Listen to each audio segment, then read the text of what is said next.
Heads up, this episode includes frank talk about sexual violence, some poignant memories of the great David Lynch, and also a few spoilers, but it doesn't include me, your regular host, Rico Galliano. For this season, I've handed the reins to Simran Hans. She is a UK film critic and writer for outlets like The Guardian and The New York Times. You're in great hands with her. Enjoy. What's something useful that you learned from your dad, either in art or in life? Oh, man. I carry a rubber chicken everywhere I go. I use it at work and at home. This is Jennifer Lynch, David Lynch's eldest daughter. I know and have learned that the only thing I can ever control is how I respond to things. And so I try to do that joyfully and with patience and understanding. And I try to set myself in a place of kindness before I respond. And I think he taught me that, just watching him live his life. He taught me that. And I think his greatest advice to me regarding filmmaking was, and I remember very specifically, he got a little smile on his face and he leaned over so that it was almost a whisper. I was being told the secret. And he said, "It's common sense. That's how you do it. It's common sense."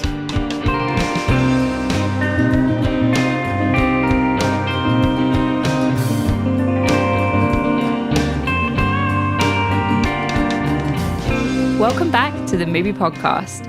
MUBI is the global film company that champions great cinema, and on this show, we tell you the stories behind great cinema. I'm your guest host, Simran Hans, and this is Season 9. We're calling it Ladies of Lynch. Conversations about the subversive female characters created by David Lynch and the singular women who helped shape them. In today's episode, I'm joined by someone who was very close to Lynch's heart. Allow me to introduce myself. I am Jennifer Lynch, author of The Secret Diary of Laura Palmer, film and television director, daughter of David Lynch. Jennifer is a filmmaker and screenwriter of films including 1993's Boxing Helena and the psychological horror Chained. She also collaborated with her dad throughout his career. She is full of insights about the women in Lynch's orbit. He was very good at, creating worlds about women in trouble, but he was very fortunate to have surrounded himself with women who could handle trouble. And also about his characters. We'll hear about how she gave his heroine, Laura Palmer, an inner life and inspired one of Lynch's boldest movies. The diary is the bridge to Fire Walk With Me. What was it like for her when she was smiling on the outside? What was going on the inside? But first, Jennifer told me about her unique upbringing as the child of two artist parents. Her mother is the painter Peggy Reevey, who Lynch married when they were both art students in Philadelphia in the 1970s.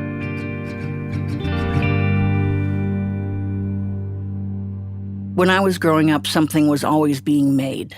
There was always a story being told, something being created. Nothing was impossible. There weren't regular rules at my house. When I went to other people's houses and saw their refrigerators, I thought both, boy, that's a lot of food they have, and where do they keep their film? Because I never saw any film in anybody else's refrigerator.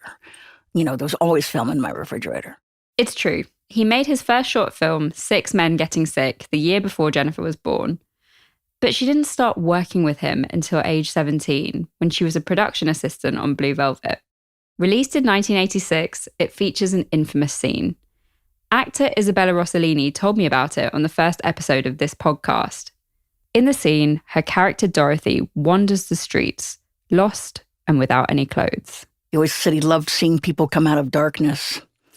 The scene in Blue Velvet when Dorothy walks out of the darkness naked, that's based on something that actually happened to my father and his brother when they were younger. They were walking home from a friend's house, and a woman who'd been in a domestic violence incident came out of her house naked and walked down the street, and they both froze. My uncle burst into tears, and I think my father just found himself frozen and mystified by this and seemingly helpless, which I think is what that moment is all about. It's, she can fall into your arms, but what do you do? How do you fix that? This idea of a woman in trouble is something Lynch would come back to again and again in his films. It's the idea at the center of Twin Peaks, with its ill-fated main character, Laura Palmer. You damn hypocrites make me sick! Everybody knew she was in trouble. But we didn't do anything. You want to know who killed Laura? You did! We all did. It comes up in films like Wild at Heart, Lost Highway, and Mulholland Drive. And Lynch's final film, Inland Empire, even has the tagline, "A Woman in Trouble." I think that a woman who isn't in trouble didn't interest him. There was mystery in a woman in trouble. There was perhaps something he could do, the little boy, the man, inside him could do or create or make better or investigate. But he had such a really perfect childhood and such a perfect mom and dad and such a white picket fence life that what interested him was, what was really going on beneath that in the house next door. And so A Woman in Trouble I think he thought it was mysterious and sexy, and women who were confident and had it together, he didn't get turned on by them as much. What's exciting about that?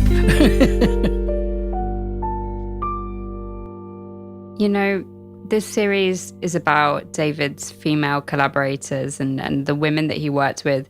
And there are a lot of people who he worked with for a long time. People like Patricia Norris and Joanna Ray and Sabrina Sutherland and Mary Sweeney and many others. That's just a handful. What do you think is the particular quality that those women share or have in common? I think they are the opposite of women in trouble. They're incredibly empathetic, incredibly strong, thoughtful, and they are listeners. And as a result, he was able to listen to them and really hear them. Women are full of good ideas, especially when they're not in trouble. And I think he loved having women in his life who would make him ask a question of himself when otherwise he might not. And they were able to make him be specific when he otherwise might not have been specific. Well, okay, David, but what does that look like? I have to design this. What does that look like? And it forced him to sort of work through things in a way that, worked that muscle of his in his head that he so enjoyed working. He was very good at, creating worlds about women in trouble, but he was very fortunate to have surrounded himself with women who could handle trouble and could handle him. It also seems like he really took women's creativity incredibly seriously. One of the amazing things about my father, aside from the fact that he was incredible, when you had his attention, life was perfect. You never felt so seen and accepted. The feeling of falling in love is very much what it was like to be seen by my father and appreciated by my father. And women all over the world fell in love with him. I knew it was rare because I sought that look, that acceptance, that excitement everywhere else in my life and never quite found it. I think, that's the romance of the creative spirit he had. We would all love to be seen that way. And he was so charming. And when he said, golly gee, that was fantastic, he really meant it. Pretty much anyone who's worked with your dad will tell you how much he revered women. And I think you can see that in his films too. That was one of Dad's gifts too, is that he could make every woman seem magical. And I think he's helped many people fall in love with each other and things because he was able to see the beauty in something that otherwise might not have been instantly beautiful. You mentioned Blue Velvet's Dorothy Valance, which is such a dark role. When you think of Isabella Rossellini's portrayal of her, what strikes you about it now? Isabella is one of the most incredible human beings that's ever walked the earth. That role could have worked with less because it was such a dynamic character, but she really went there. And she, not only in the scene where she was naked did she get naked, but she was naked in my mind the whole time. She really exposed herself, and I think it's a testament to how much she trusted my father and how much she saw him trust her. they had a great time playing together, and as they did in life. Maybe we can jump ahead to Twin Peaks, since it's got this cast of characters full of women who are both troubled and strong and brave. What's your earliest memory of the show? My earliest memory is Dad taking off to Seattle to shoot a pilot called Northwest Passage, and he was really excited. There was a lot of joy for him in it. I had read the pilot, so I was always like, Dad, that's, frickin' incredible. I can't wait to see what you do with it. I was specifically anticipating the mood, and like in the woods at night, they tried to light the woods, and my dad said, no, flashlight. And they said, no, but we can't see anything. He said, yes, I know, flashlight. That's what's terrifying. Jennifer would play her own role in creating an important part of the show's atmosphere, thanks to an incident from years before. She was 12 years old, and her father had picked her up from school. I must have looked like I was ruminating on something. And he asked what was on her mind. And when asked, I said, I just wish I could find another girl's diary and pick it up and take it home and read it. She wanted to know if other adolescent girls felt like her, to see if they were as afraid and wanting and confused as she was. And he remembered that. And when I was 21 and he was making this show, he called me and he said, do you remember that day you told me you wanted to find another girl's diary? Well, would you write Laura's secret diary? In 1990, the first season of Twin Peaks had been a massive hit. And that autumn, Jennifer's novel, The Secret Diary of Laura Palmer, reached number 4 on the New York Times bestseller paperback list. The book was going to have a huge impact on the rest of the series, as well as on Lynch's spin-off movie, Fire Walk With Me. It wasn't Jennifer's first stab at writing, though. I had written a screenplay for Boxing Helena when I was 19, and I was on my second attempt at trying to make the film, and going to the production office every day and trying to get cast. And so while that was brewing, were you writing The Secret Diary of Laura Palmer on the side? I'm a doer of many things. It sort of helps me think better about something if I also am thinking of something else. I got to fulfill a wish of my own since childhood, and I got to work with my father and for my father for this show where, the world was, people were actually staying home at night to see this show. And I was, as always, inspired by him and inspired by the idea of, yes, doing something that wasn't trying to get this film off the ground again.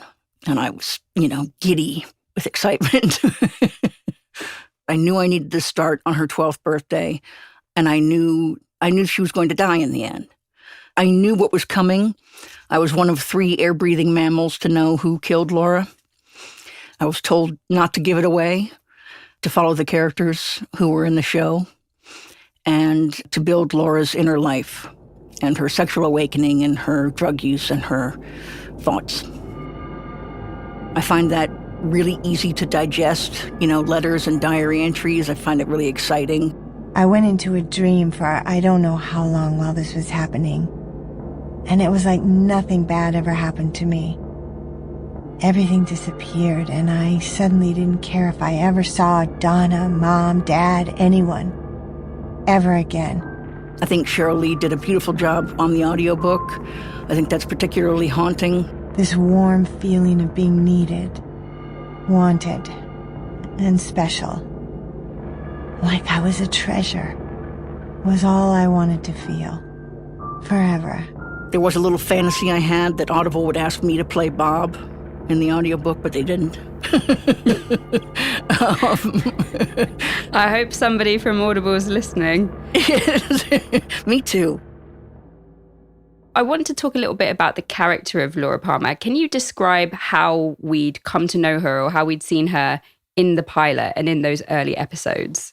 In the pilot, she is a homecoming queen who is now lost to a mysterious murder, stolen from us, stolen from what feels to be a perfect town, and she seems to be a perfect girl.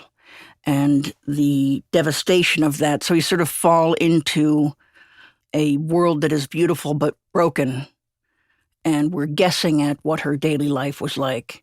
based on the reactions of other people, which I think is a really nice way to introduce somebody. It's very mysterious, and it feels like you're putting something together and involves the audience.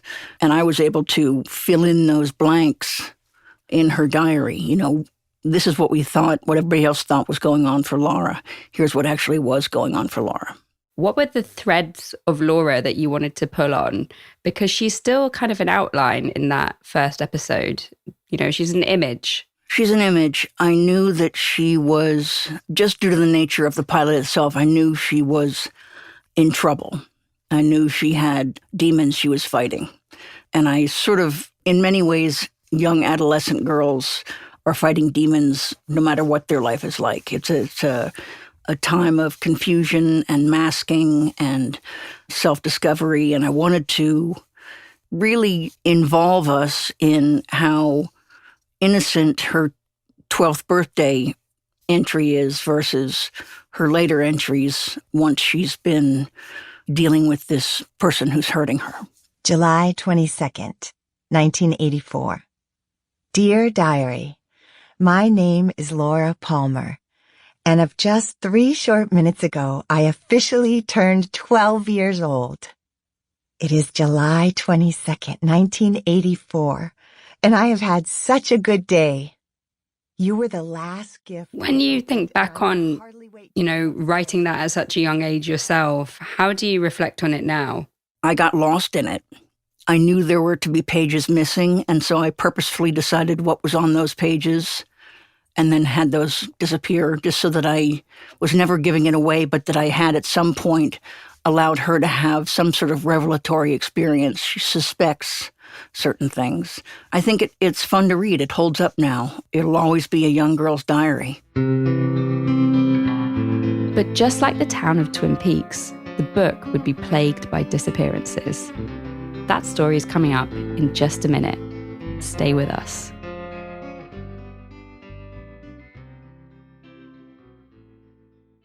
All right, everybody, your regular host, Rico Galliano here, taking just a moment to tell you about MUBI.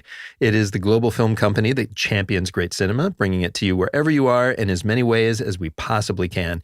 We stream movies, we produce them, we release them in theaters, movies from any country, from legendary auteurs or brilliant first-timers. We've always got something new for you to discover.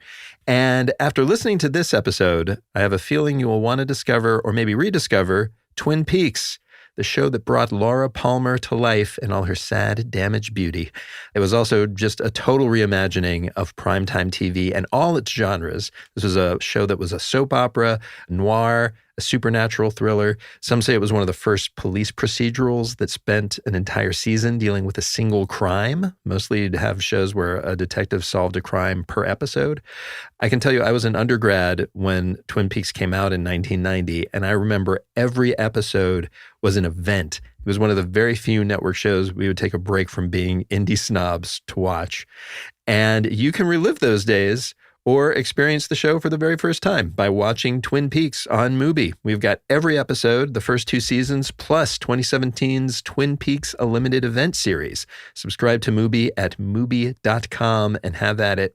Also, if you happen to be listening to this episode on Thursday, September 25th, 2025, and you are in the LA area, you should know that I will be at Vidiot Cinema in Eagle Rock to host a screening of David Lynch's Lost Highway, maybe the most disturbing of his movies, and a roller coaster ride through the dark side of my adopted hometown of Los Angeles. I love it anyway. The screening is sold out, but there are limited walk-up tickets available starting 45 minutes before the show. It is at 7:30 p.m. Thursday the 25th at Vidiot's. As usual, we have more info and links to everything you need in the show notes of this episode. Speaking of which, let's get back to Simran and Jennifer and the rest of this episode. So Jennifer was writing The Secret Diary of Laura Palmer in the early 90s, an era before Google Docs, a time of floppy disks, CD-ROMs, and their attendant disasters. The first draft was completed in just under 3 weeks and then disappeared off the disks. And they said, there's nothing there. And I was devastated. So I went back to the drawing board. We did all we could to try and get the information off the disks. And I was certain that everybody thought I hadn't written a word and that I was just saying it was on there. And so devastated, I dove back in and wrote it again. Then I traveled to New York with that disc and arrived in New York with that disc empty as well. You're joking. Yeah, no, swear to God. And, you can see in people's faces that they think you're a liar. And the good news is that I had made quite a bit of handwritten notes. And I had the shape of an entire book in bits and pieces. So over 9 days in a hotel room in New York with an editor sitting by when I needed her, God bless her, I slept very little and wrote the diary again. And I think it ended up giving it some edge it might not otherwise have had because I was sleep deprived at certain points and Laura's on cocaine and sleep deprived, and that sort of vibration the body has when it hasn't had enough sleep or, when terror is afoot. And then finally there it was. I wrote it in real time in front of the editor. The story goes about Cheryl Lee that she was hired for this small but really important role. What do you think it is or was about Cheryl that made David want to develop this character that they had created together? You'd believe that she was pure entirely. You'd also believe that she has a darker side. There's an intelligence to her and a wisdom that only comes from trauma. She's wholesome, she's Americana, and yet she's got an edge to her. You know what I mean? And I think that it became very obvious to my father in his conversations with her that she could go dark. For you, sort of when you have watched it, what are the sort of ways you think that she's woven your novel into her performance? She can do things like violently scream into the camera and terrify you deep into your soul. But she can also look at you and smile, but you can tell she's masking tremendous pain. So she's layered, and I wanted to give her ammunition to mask. I think a lot of being a young girl is pretending everything's okay when you're not sure that it is. Pretending you're not afraid when you are afraid. There's a lot of fear in being a young girl, let alone a young girl who's being tormented. And she's such an intelligent and strong performer, and she's so thoughtful about what she does that, she helped inform what I was saying so that I could help inform what she was saying. It was a nice dance.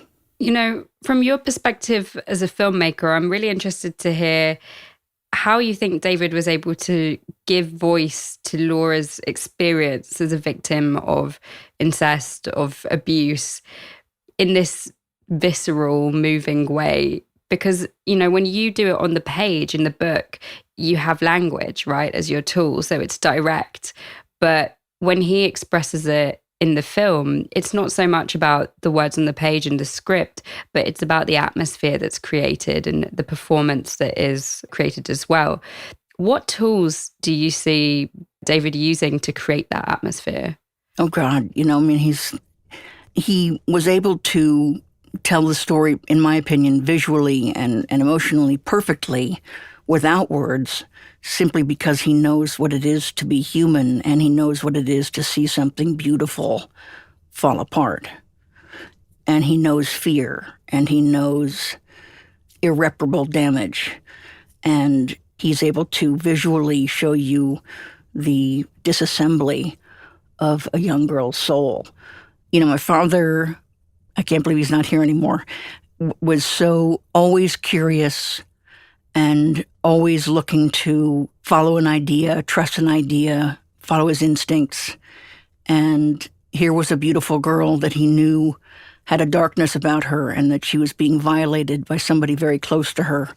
And what does that look like? Why doesn't she know that? And what is it like when she discovers it? It strikes me as radical that he took that pain so seriously. I think a lot of people would not be able to look a character like Laura in the eye and face that pain and face that devastation. And I think that's the thing that I take away from a film like Fire Walk with Me. It is a tough watch. It's a tough watch. It is the best film, in my opinion, about child abuse ever, though. Fire Walk With Me was Lynch's feature-length prequel to Twin Peaks. It focuses on the last week of Laura Palmer's life and details the night of her murder. It's truly terrifying, and that's what my father was so brilliant at throughout his career, as well in his paintings. There was a way he was able to demonstrate things, loss, gain, hope, fear, in ways that felt like they were from our own subconscious, and we related to them. The movie ends with Laura's death, but the film presents this as a redemptive moment. She's visited by an angel and finally released from her pain. But Laura Palmer continued to haunt Lynch long after Fire Walk With Me. It seems like he was grappling with the question of whether a person can ever truly escape their trauma. And years later, in Twin Peaks: The Return, he has the character, in a way, relive that trauma. As Jennifer puts it, it's forever.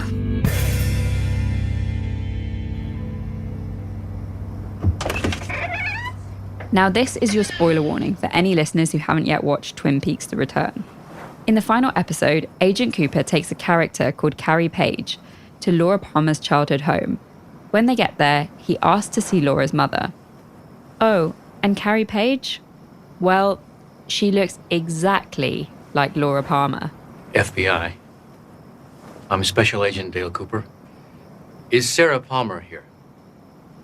Who? The woman at the door doesn't know what he's talking about. Cooper and Carrie turn to leave. But then, out on the street, something dawns on him. What year is this? We don't know if Carrie Page actually is Laura Palmer, but as Carrie gazes at the house, she suddenly reacts like it's a portal to a memory, Laura's memory, and back to her tortured childhood.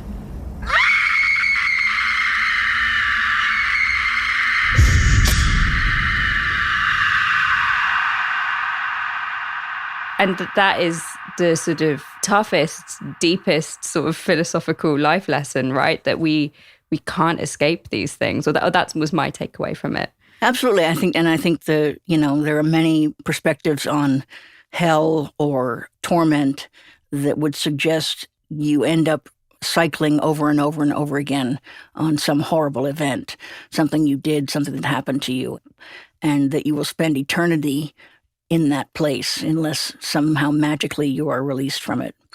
And I think my father had a lot of fun with, playing with the idea that what if that was the case for Laura? What if she found herself, completely trapped in that, in the realization and in the moment of dying? You didn't understand what that was all about? Never mind, neither did I. This is a bizarre mess of a movie, a thing of mood, atmosphere and inscrutability. At the time, Fire Walk With Me was not well received. Here's the legendary British film critic Barry Norman reviewing the film on the BBC. I watched it all in a state of seething irritation, and yet, I did quite enjoy it afterwards. It got bad reviews when it premiered in Cannes, and people didn't really like, or they didn't get how confrontational and bleak the film was without the sort of coziness of all the fun, quirky characters of Twin Peaks. You strip that away, and this is a story about a girl who has been raped by her dad. Again, for me, I had this hope that had people read the diary, they would have understood the film better. Yes. I think that might have been what was missing for people when it was first misunderstood. The diary is the bridge to Fire Walk With Me. I think that you're much more open to a different world than the first two seasons, knowing that you're going inside the real story. What was it like for her when she was smiling on the outside? What was going on the inside? In Fire Walk With Me, Laura's best friend Donna asks her a strange question. Do you think that if you were falling in space, that you would slow down after a while or go faster and faster? The camera tightens into a close-up on Laura's face, her eyes blank and glassy. Faster and faster. And for a long time, you wouldn't feel anything. And then you'd burst into fire. Forever. And the angels wouldn't help you. Because they've all gone away. That poor girl could barely catch her breath even when she was sitting still. The amount of terror and wreckage and her own guilt. I was devastated that people didn't receive it well. I think it hurt Dad's heart, and he wished they had understood it. I think they were expecting Twin Peaks rather than expecting what were the inner workings of Laura's tragedy. We go inside Laura and her life, and we're with her, holding her hand when she realizes what's happening. And very clearly, she's been pushing that away for years, giving it a different face, and protecting herself and him. And the owls are not what they seem. The owls are not what they seem. This is one of the cryptic messages that pops up in the second series of the show. It's never explained, but in the town of Twin Peaks, the owls mean something. The owls are not what they seem. They're really not. They're really not. They're really not. After my father passed away, I was staying at his house because I was evacuated due to the fires. And that night outside, my first night there, outside the window, there was an owl who was so beautifully and perfectly an owl all night long. And I know I drifted in and out of sleep, but was sort of in this sort of space of bewilderment and grief. But I felt like he was right there. I was like, thanks, Dad. Well, it's still relatively fresh, and I can't imagine how hard it's been. I still, go to text him and call him, and I can't believe that he's not going to pick up or text right back. It's, there's life with my father in it, and then there's life after my father left. Very recently, he had asked me to direct a script of his, which sadly never came to be. But I was so overwhelmed and touched that he would give me that script and that he thought I could make something beautiful out of it. And he was shocked that I was surprised. And I said, I'm always going to fangirl over you, Dad. I'm saying, there's always going to be a part of me that's like, you think I can do that? I think he taught me to ultimately believe in myself and to learn by doing. The learning is in the doing. And what's something that you hope that maybe you taught him? He used to say, my Jeno, heart of gold, mouth of a sailor. I think I taught him to giggle in ways he might not have otherwise. Throughout his life, there was a lot of talk about David Lynch as this sort of eccentric artist who lived in a bubble. He didn't like the smell of cooking in his house, and he rarely watched other people's movies. This was a man committed to his own art life. But part of Lynch's art life was his family. And being a father shaped his humour, his humanity, and his work. I think I taught him to have some patience. I think I helped him problem solve moments of frustration just by existing, just by being a child who needed a father. Maybe in the same way that he taught me to, come at things from love and control my response. I taught him the same thing.